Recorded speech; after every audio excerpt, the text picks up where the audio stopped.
Shalom Urajo, apreciados amigos y hermanos del mundo entero. Vamos a tener la conferencia número 152, la rebelión de Lucifer y de Core.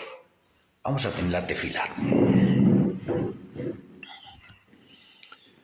Querido Padre Celestial, querido Ruach HaKodesh, muchas gracias por permitirnos una conferencia más. Rogamos que abra nuestro entendimiento, nos dé sabiduría, nos sature de tu conocimiento. Que tus santos ángeles acampen a nuestro alrededor y que tu luz ilumine nuestra vida interna y externa. Que seamos alimentados en nuestras almas, espíritus y cuerpos. Que al recorrer las páginas sagradas vamos a tener una audiencia privada contigo. Te agradecemos, Padre Celestial, y nuestro Elohe Ruach HaKodesh, en el glorioso nombre de nuestro Salvador Redentor, Yahweh HaMashiach. Amén.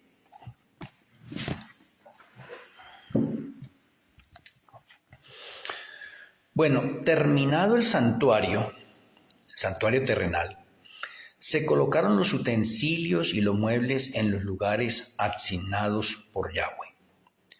Se nombraron los oficiantes escogidos de la tribu de Leví, y a la cabeza de todo el sistema ceremonial, Yahweh colocó a Aarón y a sus hijos, mientras que Moisés era el caudillo o jefe absoluto de todo el campamento.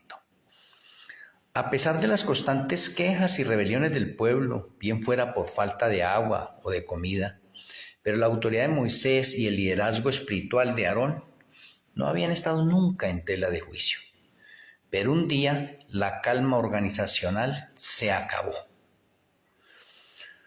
Un primo de Moisés y Aarón llamado Core, especificado en Éxodo 6, versículos 16 al 21, es un levita, dirigente del pueblo y de gran influencia, cuestionó la autoridad de ambos, de Moisés y de Aarón.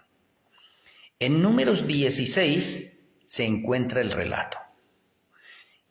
Y allí encontramos, del versículo 1 al 3, que Core, hijo de Ichar, hijo de Coat, hijo de Levit, y Datán, y Abirán, hijo de Eliad, y On, hijo de Pelet, de los hijos de Rubén, tomaron gente y se levantaron contra Moisés con 250 hombres de los hijos de Israel, príncipes de la congregación, de los del consejo, varones de renombre, y se juntaron contra Moisés y Aarón y les dijeron: basta ya de vosotros, porque toda la congregación, todos ellos son santos, y en medio de ellos está Yahweh. ¿Por qué pues os levantáis vosotros sobre la congregación? Empezamos a ver una especie de rebelión allí del primo de Moisés y de Core. Y podríamos preguntarnos nosotros cuál fue la causa de la rebelión de esos dirigentes. ¿Por qué se rebeló Core contra sus primos, Moisés y Aarón? ¿Acaso no compartía con ellos gran parte de la responsabilidad en la conducción y en la orientación del pueblo? Bueno, una declaración del Espíritu Profecía contiene esclarecedoras verdades que deben ser analizadas. Y dice Patriarcas y Profetas, página 417, voy a leer, dice: Core, el instigador principal de este movimiento, era un levita de la familia de Coat y primo de Moisés. Era hombre capaz e influyente. Aunque designado para el servicio del tabernáculo, se había quedado inconforme de su cargo y aspiraba a la dignidad del sacerdocio. El otorgamiento a Aarón y a su familia del oficio sacerdotal, que había sido ejercido anteriormente por el primogénito de cada familia, en la época patriarcal fue eso, había provocado celos y desafecto, y por algún tiempo Core había estado resistiendo secretamente la autoridad de Moisés y de Aarón, aunque sin atreverse a cometer un acto alguno de abierta rebelión. Por último, concibió el osado propósito de derrocar tanto la autoridad civil como la religiosa, y no dejó de encontrar simpatizantes. Bueno, en esta corta declaración se encuentra condensada la razón de la rebelión. Al leerla, sorprende el enorme parecido que hay con la rebelión de Lucifer en el cielo, y se pueden comparar ambos casos.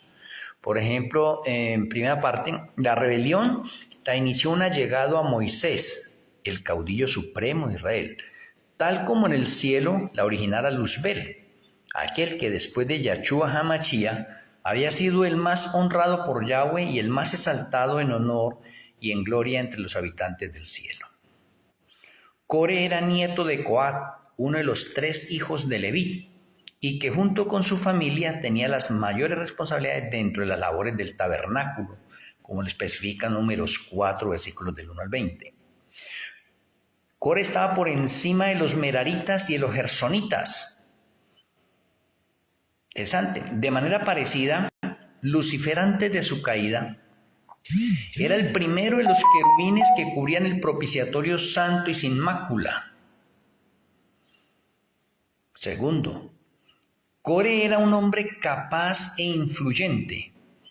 Era un líder dentro del pueblo, igual era Lucifer en el cielo, quien era amado y reverenciado por la hueste angelical. Los ángeles se deleitaban en ejecutar sus órdenes y estaba revestido de sabiduría y de gloria sobre todos ellos. Tercero, a través del establecimiento del tabernáculo y sus servicios, la función sacerdotal había sido realizada por el hijo mayor de cada familia.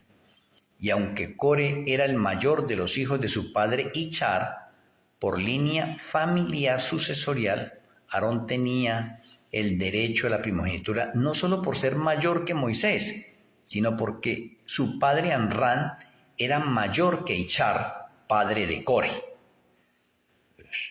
Tenemos nosotros un inconveniente de orden familiar, por una parte religiosa y por una parte orden civil. Y eso no ha sucedido solamente ahí en el Antiguo Testamento, eso sigue sucediendo hoy en las diferentes familias.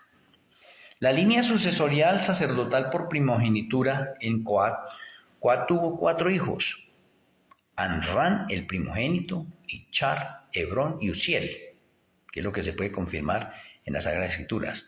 De los hijos de Amram, Aarón es el mayor, el primogénito. Y de los hijos de Ichar, el primogénito es Core. Oh, interesante.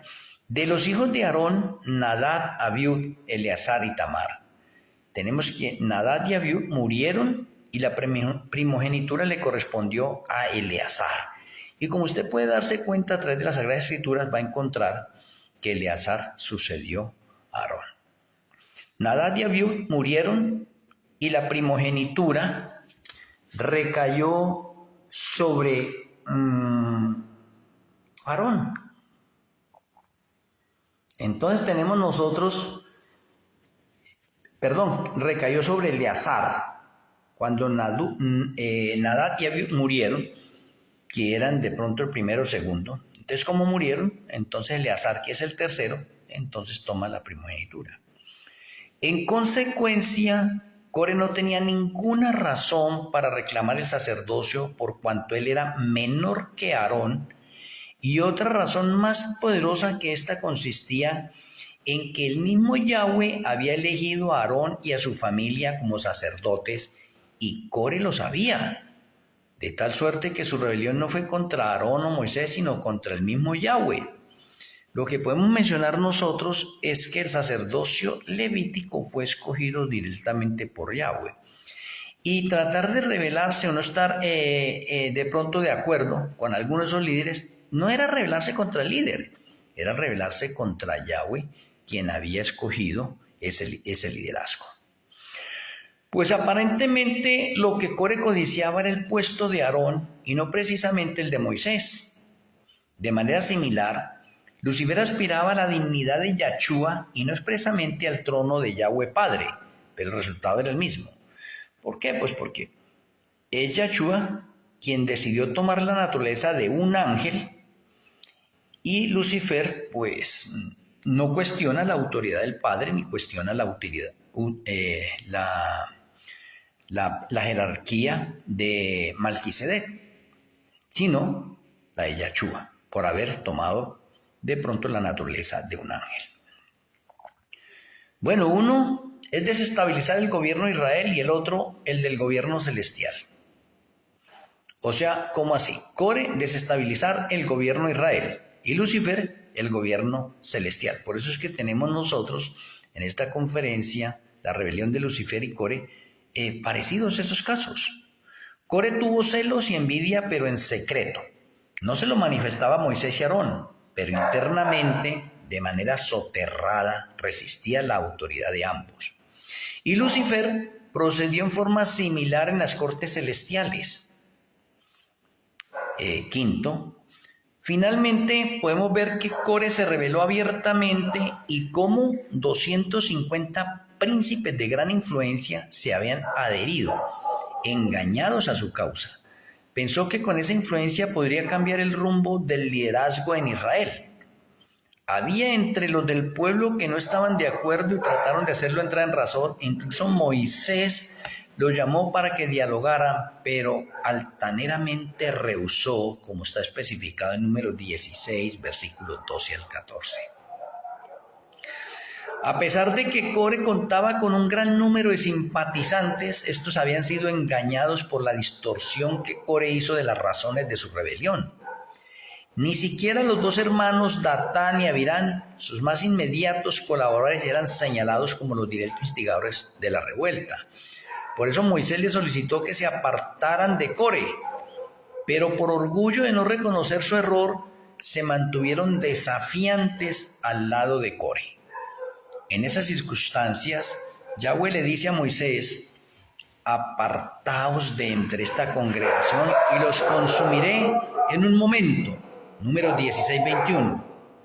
Y la respuesta de Moisés y de Aarón fue clara. Yahweh de los espíritus de toda carne, no es solo un hombre el que pecó. Ese versículo 22. Efectivamente, Core era el único responsable de haber contagiado de su espíritu revoltoso a sus seguidores. Solo él debía morir por su obstinada actitud desafiante, pero los otros, al compartir ese mismo espíritu y por no arrepentirse, iban a ser visitados por el juicio divino. Y en un último llamado, Yahweh mismo intercede y le dice a Moisés: habla a la congregación y diles: apartaos de en derredor de la tienda de Core, Datán y Abirán, como está especificado en el versículo 24. Muchos obedecieron y se apartaron, no así Datán y Abirán, quienes aún entre la inminencia del juicio y además de mantener su actitud desafiante, añadieron un grave pecado: involucraron a sus familias. Interesante. Versículo 27. Tal vez pensando que por su posición privilegiada Yahweh no los castigaría, y menos con sus pequeños, a quienes quisieron usar como escudos humanos.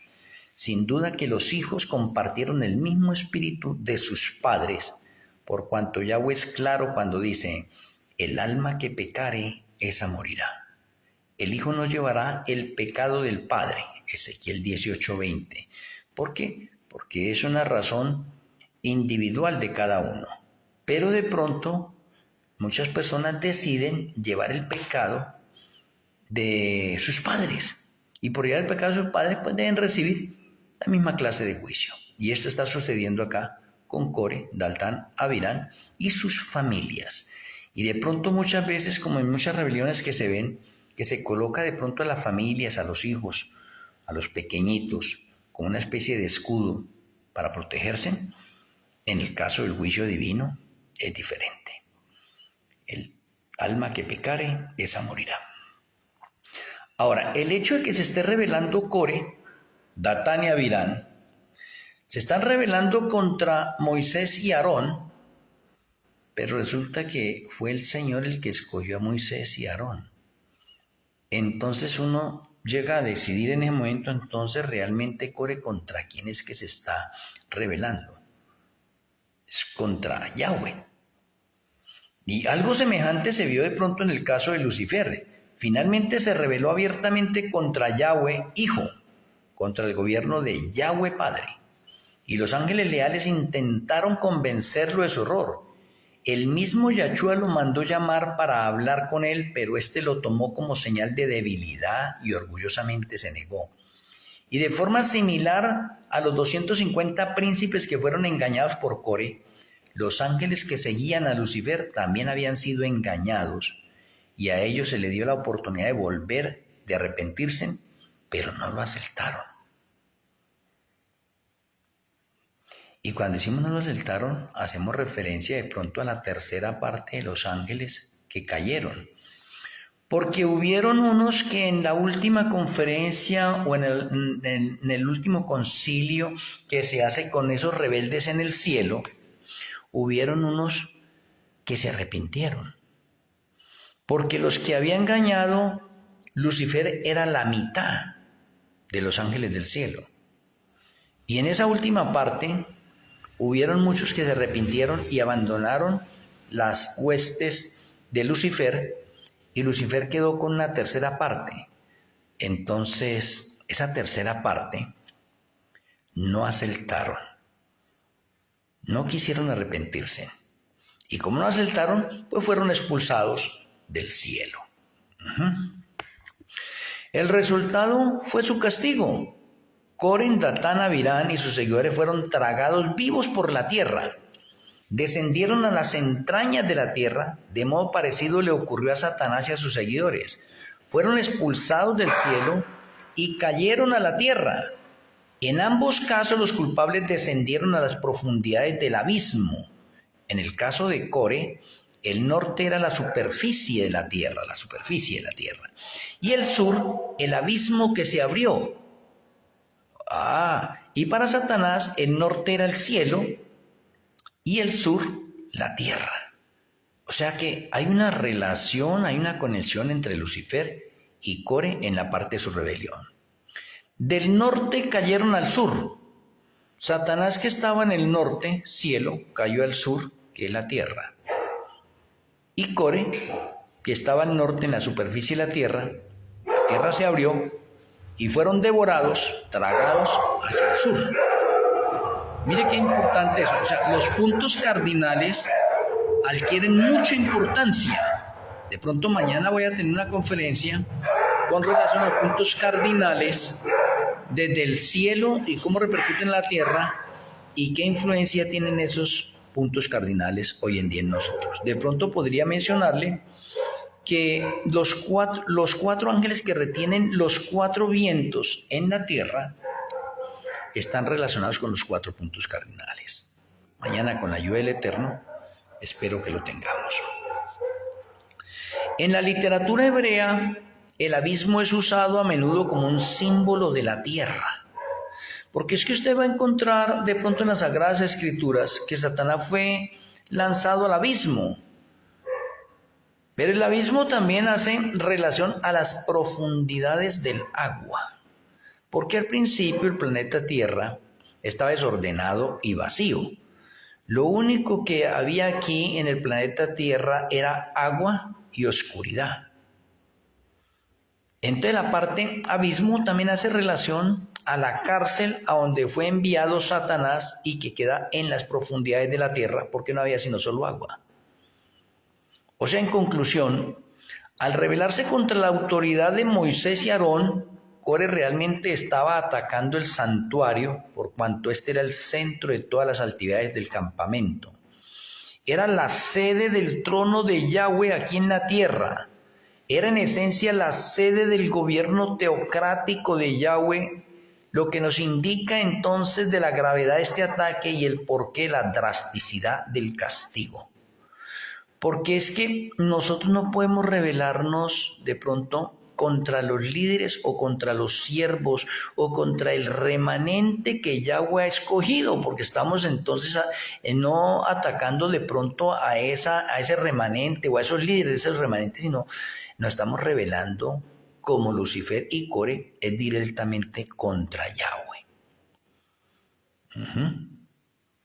Entonces podemos ver nosotros los resultados que obtuvieron o se pronunció allí porque hubo juicio.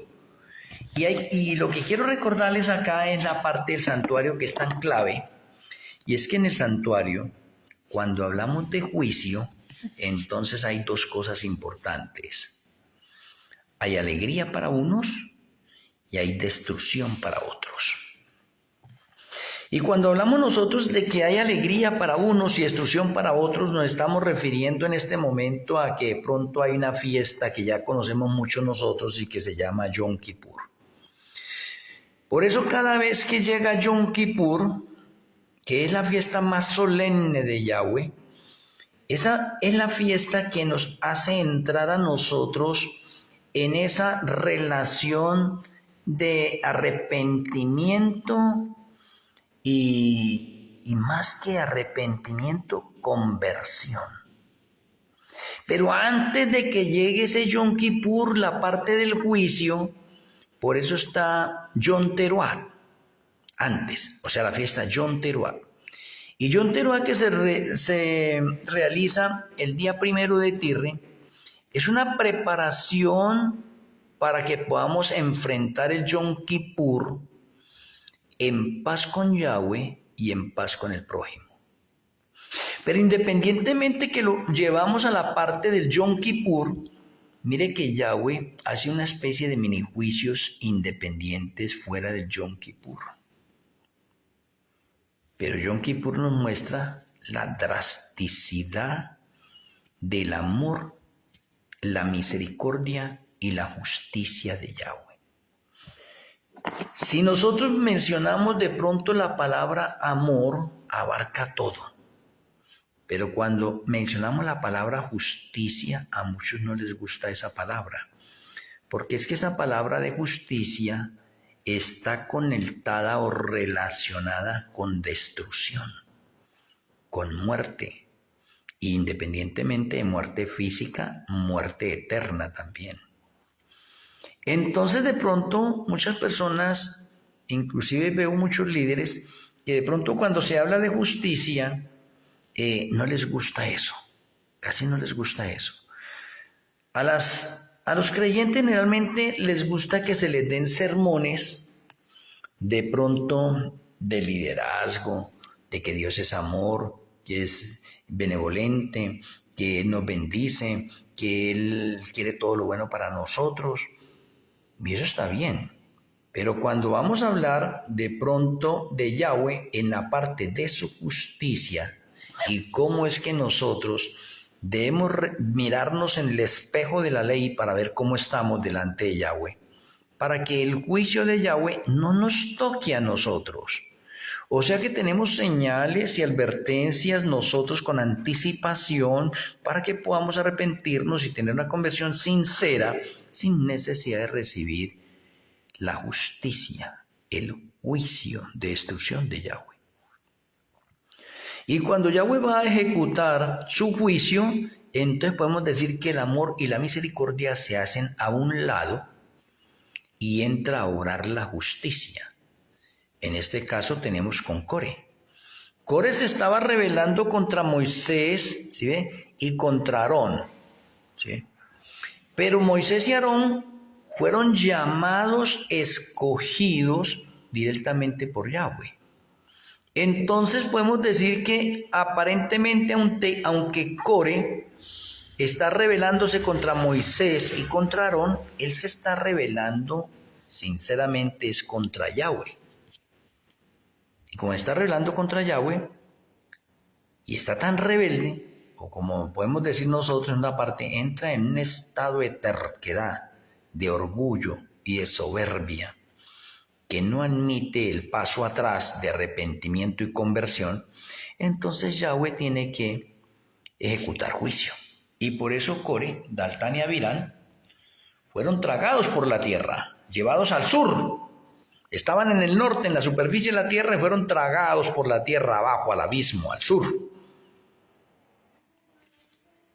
Y de pronto mañana en la conferencia, con referencia a los puntos cardinales, de pronto tenemos que repetirla porque es muy importante los puntos cardinales en ese ambiente y cómo repercuten del cielo a la tierra, del cielo al universo, y cómo repercute de una nación a otra nación, de un remanente a otro remanente, y cómo tenemos nosotros esas variables de los puntos cardinales obrando proféticamente en diferentes circunstancias o diferentes variantes que tenemos nosotros. Bueno, la conclusión a la que podemos llegar nosotros es que toda rebelión es mala, es negativa, es de origen destructivo.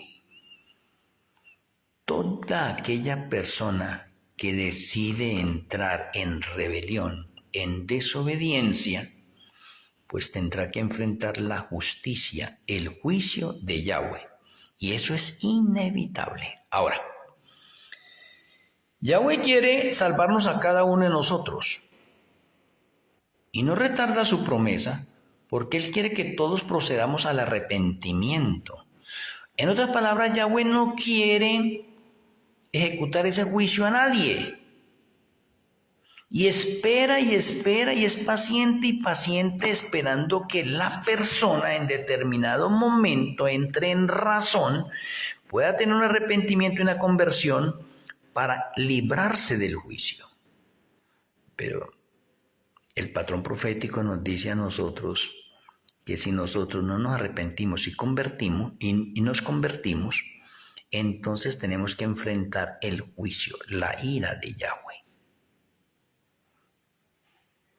Por eso es que de pronto muchas personas, si hablamos del Yom Kippur de los vivos hoy en la actualidad que estamos, y que el Yom Kippur de los vivos en este momento está por el remanente y finaliza en el 2027, entonces muchas personas yo los veo preocupados, algunos personalmente acá entre la familia, entre los amigos, entre unos hermanos, inclusive algunos de las redes sociales me escriben a veces por WhatsApp y están preocupados ellos por la parte del juicio y dicen, carambas, yo no sé si ya pasé por el juicio, ¿usted quién me menciona? Yo tampoco lo sé. Es que nadie sabe en qué momento somos llamados nosotros al juicio, a comparecer ante el juicio, ¿sí? Y de pronto la razón que se nos da a nosotros es que velemos, porque no sabemos a qué momento somos llamados y en el momento en que seamos llamados, usted y este servidor necesitamos estar a paz con Yahweh y a paz con el prójimo para poder enfrentar el juicio con seguridad y que Yahshua HaMashiach se convierta en el abogado que nos ayude a salir adelante en el juicio, nos borre los pecados del libro de rebeliones, del libro de memoria, nos confirme en el libro de la vida del Cordero, nos cubra con su justicia y nos haga idóneos para presentarnos delante del Padre sin ninguna mancha, sin ningún pecado. Eso es santuario. Eso es santuario. Ahora, de pronto para finalizar esta conferencia, déjenme mencionarles. Hay muchas personas que codician de pronto las jerarquías de orden espiritual. Y eso le pasó a Core. Core, a pesar de que era un levita y tenía participación en el santuario, estaba codiciando la parte sacerdotal de Aarón. Interesante. ¿Ah? Y Core de pronto tenía algo de que cogerse, porque era el primogénito. ¿De quién? De Ichar. Pero Aarón era el primogénito de Anrán. Anrán y Ichar eran hermanos. Por lo tanto, Core es un primo. Ajá. Y Arán es mayor que Ichar. Por lo tanto, la línea de orden sacerdotal viene por la parte del mayor. Y Arán es mayor que Ichar. Y de Ichar es que viene Core. O sea, él lo sabía. O sea, en otras palabras, él sabía que no podía ejercer de pronto la parte sacerdotal porque Aarón era el mayor. Era por la línea sacerdotal. Pero se rebeló contra eso y quiso oponerse, lo mismo que sucedió con Lucifer en el cielo, ¿sí ve? De pronto quiso abarcar más y lo que Lucifer le pasó en el cielo es que él codició y quiso sentarse en el trono del Altísimo. Y de pronto déjeme explicarle esto un momento. El trono del Altísimo es para el Padre, es para el Hijo y es para Melquisedec. Ellos son el Altísimo o Yahweh Elión. el Altísimo. A ellos se les dice el Altísimo. Pero de pronto en la parte teológica nuestra, en la parte escatológica, hermenéutica, se cree que el Altísimo es solamente para el Padre. Y no. Es para los tres. Los tres son el Altísimo. Son Yahweh León. Comparten lo mismo. Todos comparten lo mismo. Entonces, tenemos nosotros en el cielo una especie de jerarquías. Y déjeme mencionarles la jerarquía para que entendamos un poco más. Oye, debiéramos tener nosotros una conferencia sobre jerarquías. Las jerarquías comienzan por Yahweh Padre, número 1, por Yahshua HaMashiach, número 2, por Malquisedec, número 3, Lucifer, número 4, Gabriel, número 5. Ese es un orden jerárquico. ¿Sí? Ahora, Lucifer no cuestiona la jerarquía de la deidad, o sea, la del Padre, la del Hijo y Malquisedec. No la cuestiona mientras no exista el Arcángel Miguel. O sea que mientras el Arcángel Miguel no aparece en escena, Lucifer no cuestiona la autoridad del Padre, del Hijo, ni de Malquisedec. No la cuestiona. Pero cuando Yahshua HaMashiach decide tomar la naturaleza de un ángel y convertirse en el arcángel Miguel, y después de determinado tiempo de actuar como el arcángel Miguel, entonces Satanás ahora cuestiona la autoridad de Yahshua HaMashiach. Él no cuestiona la autoridad del Padre ni la de Malquisedec, porque es que ellos no han tomado ninguna naturaleza angelical ni humana. Por lo tanto, no cuestionan eso. Entonces, en el orden jerárquico, tenemos que Lucifer es el cuarto.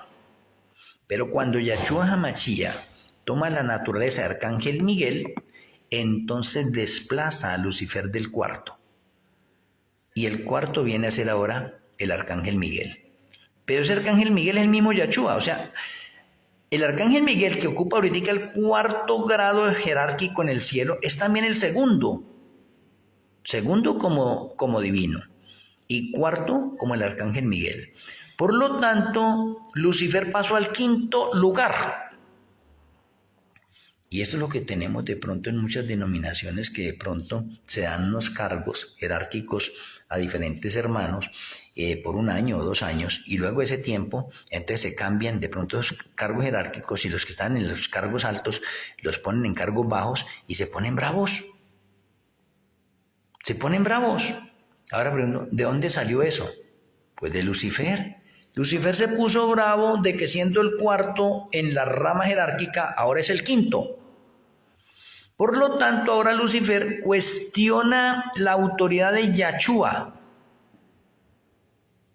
porque Yahshua se convirtió en el Arcángel Miguel. Mire que Lucifer no cuestiona la autoridad del Padre, ni la de Malquisedec. Ahora está cuestionando la autoridad de Yahshua, que decidió convertirse en el Arcángel Miguel. Y por eso es que las Sagradas Escrituras nos dicen que Lucifer quiere sentarse en el trono a los lados del norte como el Altísimo. O sea, refiriéndose al trono de Yahshua HaMashiach específicamente, porque la guerra en el cielo está entre Yahshua y Lucifer y ha repercutido aquí al planeta Tierra. Interesante, bien interesante. Ahora, ¿qué es lo que hace Yahshua? Yahshua lo que está haciendo en este momento es un ministerio como ángel y luego un ministerio como humano, y entra a un ministerio sacerdotal y a un ministerio monárquico también. Y como entra en esa otra parte, entonces Lucifer por eso ahora cuestiona a Yahshua en la ley y en los cargos jerárquicos. Y él cuestiona y dice, caramba, pero ¿por qué Yahshua puede estar en los concilios de la deidad? Si yo también soy un ángel y soy jefe, yo debería estar en el concilio de la deidad. No, en el concilio de la deidad no está sino solamente el Padre, el Hijo y Malquisedec, nadie más. ¿Que por qué está ahorita el Arcángel Miguel? Es que el Arcángel Miguel decidió tomar la naturaleza de un ángel, pero es el mismo Yahshua. ¿Sí ve? Y ahora hay un concilio de orden celestial, y en el concilio de orden celestial no puede estar Lucifer. O sea, en el cielo hay concilios diferentes. Hay un concilio en la deidad donde solamente están ellos, pero hay un concilio de pronto con los ángeles donde están los líderes de los ángeles. Hay un concilio de pronto con los líderes de los innumerables mundos y es con ellos que pueden estar en ese sentido, ¿no? Pero ahora Lucifer quiere estar en todos los concilios y hay un concilio allí, ese concilio de orden divino, Lucifer no puede estar. Entonces tiene celos ¿de quién? De Yahshua HaMashiach como el arcángel Miguel. Y ahí se desprende toda la serie, o se desprende todo el conflicto entre Yahshua y Satanás. Hasta hoy en la actualidad, el mismo Satanás no cuestiona la autoridad del Padre ni de Malquisedec. Él está cuestionando a Yahshua HaMashiach. ¿Por qué? Porque Yahshua HaMashiach al tomar la naturaleza de un ángel, digamos que se rebajó. Es como si dijéramos nosotros, Yahshua HaMashiach perdió poder. No, él no perdió ningún poder perdió. Decidió tomar la naturaleza de un ángel porque ya estaba especificado en el plan de salvación que él necesitaba tomar la naturaleza de un ángel porque iban a haber una rebelión en el cielo. Habían unos ángeles que se rebelaron, que pecaron, y unos ángeles se arrepintieron, otros no se arrepintieron. Entonces Yahshua, para poder rescatar a esos ángeles, pues tiene que tomar la naturaleza de un ángel. Y luego, en el planeta Tierra, el pecado entró, y como el pecado entró, ahora Yahshua tiene que tomar la naturaleza también de un humano. ¿Para qué? Para restaurarnos a nosotros, pagar la deuda, ¿sí ve? Hacernos semejante a nosotros, pero el hecho de que Yahshua tome la naturaleza de un humano no quiere decir que perdió poder. No, señor. ¿Qué pasa en las dos naturalezas? Tanto en la angelical como en la humana.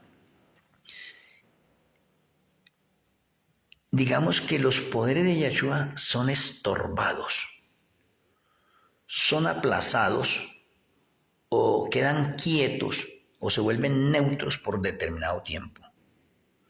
Entonces, como los poderes de Yahshua, por ejemplo, el poder de la omnipresencia, en ese momento, como ángel y como humano, Yahshua no lo puede utilizar en determinados momentos. Oye, en determinados momentos, no lo puede utilizar, ¿sí? Entonces, la naturaleza de un ángel y la naturaleza de un ángel estorba la omnipresencia de Yahshua. Entonces eso hace que tanto ángeles como humanos digan, Yahshua perdió poder. ¿Qué poder perdió? Y encuentro muchos estudiosos que dicen que Yahshua perdió la omnipresencia, porque estando acá como humano no puede estar en todas partes. Y es verdad, no puede estar en todas partes, pero como humano. Pero no porque haya perdido la omnipresencia. Yahshua no ha perdido nada. Solamente que mientras él realiza la tarea o el ejercicio como humano, la parte de la omnipresencia él no la puede utilizar. No la puede utilizar. Pero después de que termine ese ministerio, él puede volver a utilizar la omnipresencia. O sea, como en esos momentos, ya puede utilizar la omnipresencia. Pero a pesar de que realiza un juicio en el cielo llamado el Yom Kippur, cuando él está realizando el juicio del Yom Kippur, él no puede utilizar la omnipresencia. Por eso él tiene que hacer el juicio como humano, como un ser humano. ¿Y qué es lo que hace Malquisedec? Malquisedec no ha perdido nada. Malquisedec, que es omnipresente y que lo sabe todo y está en todas partes, entonces le adelanta el trabajo a Yahshua HaMashiach. Y es Malquisedec el que sella cada día a cada uno de nosotros en los libros. Así dice, no, hoy obró bien, está dando testimonio, luz, y él nos sella. Y esos registros van para el cielo. Y como Yahshua va a realizar el juicio como humano, él no puede utilizar la omnipresencia. Pero Malquisedec, que sí puede utilizar la omnipresencia, le adelanta el trabajo a Yahshua, cosa que allá cuando Yahshua va a revisar los libros, o en este caso el del juicio, entonces si alguien es llamado, entonces Yahshua llama a la persona correspondiente que le corresponde en ese momento en el listado, lo llama y Yahshua mira, si está la firma de Malquisedec, entonces Yahshua a esa persona le borra los pecados del libro de rebeliones y el libro de memorias y lo confirma en el libro de la vida del Cordero. ¿Por qué? Porque está firmado. ¿Qué significa? Que Malquisedec le adelantó el trabajo a Yahshua HaMashiach. Y ahora Yahshua HaMashiach tiene que hacerlo como un humano, abrir un libro, leerlo normalmente como lo leemos nosotros, y entonces, como vio la firma, simplemente borra los pecados. Él no necesita ahorita ponerse a revisar cuántos pecados hizo y no nada, porque es que Malquisé es omnipresente, es omnipotente, lo sabe todo, ya le adelantó el trabajo. Entonces, como si Malquisé le dijera, Yahshua, mire, esa persona ya le coloqué mi impronta, mi sello, ¿sí ve? Entonces usted complete el resto. Que Yahshua adelanta eso. Pero si en ese libro, de pronto él va a abrir el libro, llama a lista a alguien, y entonces al abrir ese libro no encuentra la firma de Malquisedec, entonces ¿qué es lo que hace Yahshua? Dice, esta persona está perdida. Como esta persona está perdida, entonces lo borro del libro de la vida del Cordero si había dado el paso al bautismo. ¿Sí? Porque si no ha dado el paso al bautismo, no es llamado a juicio en ese momento. Esa persona es para el juicio del milenio. Pero entonces ahí las personas que han dado el paso al bautismo, pero que son halladas faltas en el juicio, o sea, no tienen la firma de Malquisedec, entonces Yahshua, ¿qué hace? Lo borra del libro de la vida del Cordero y lo anota en el libro de la muerte y lo deja pendiente para el juicio del milenio.